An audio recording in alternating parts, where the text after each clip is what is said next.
কাঁধে লাশ, বুকে লাশ, হাতে জীবন। ঈদের আনন্দ নিয়ে বাড়ি ফিরছিলেন তারা। নতুন জামা, রঙিন স্বপ্ন, আর একটি পরিবারের উষ্ণ হাসি। স্বামীর হাতে ব্যাগ, স্ত্রীর কোলে 2 বছরের শিশু, 5 বছরের মেয়েটি বাবার হাত ধরে হাঁটছে। সামনে ঈদের সকাল, সামনে খুশির দিন। তারপর একটি মুহূর্ত, শুধু একটি মুহূর্ত। ট্রেনের বিকট শব্দ, তারপর নিস্তব্ধতা। সেই নিস্তব্ধতা যা একজন মানুষের পুরো পৃথিবী ভেঙে দেয়।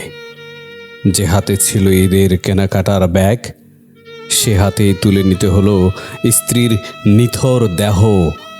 যে বুকে জুড়ে ছিল ভালোবাসার উত্তাপ, সে বুকেই শেষবারের মতো জড়িয়ে ধরলেন 2 বছরের সন্তানকে, যে আর কখনো বাবা ডাকবে না।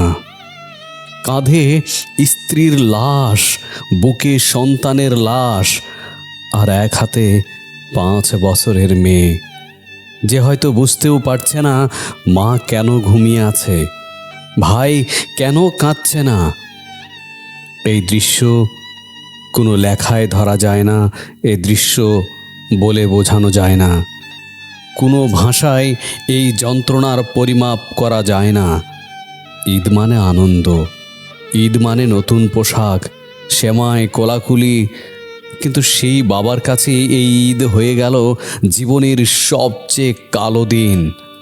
যে জামা কিনেছিলেন স্ত্রীর জন্য, সেটা হয়তো এখন কাফনের পাশে পড়ে আছে। 5 বছরের মেয়েটির কথা ভাবুন, সে বেঁচে আছে, কিন্তু আজ রাতে সে মাকে খুঁজবে, ছোট ভাইকে খুঁজবে। আর বাবা সন্তানকে সান্ত্বনা দেবে কে?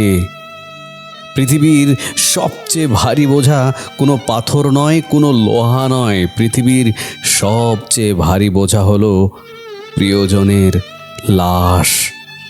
আল্লাহ সেই বাবাকে শক্তি দিন, ছোট্ট মেয়েটিকে আগলে রাখুন, আর যারা চলে গেছেন তাদের জান্নাত নসিব করুন।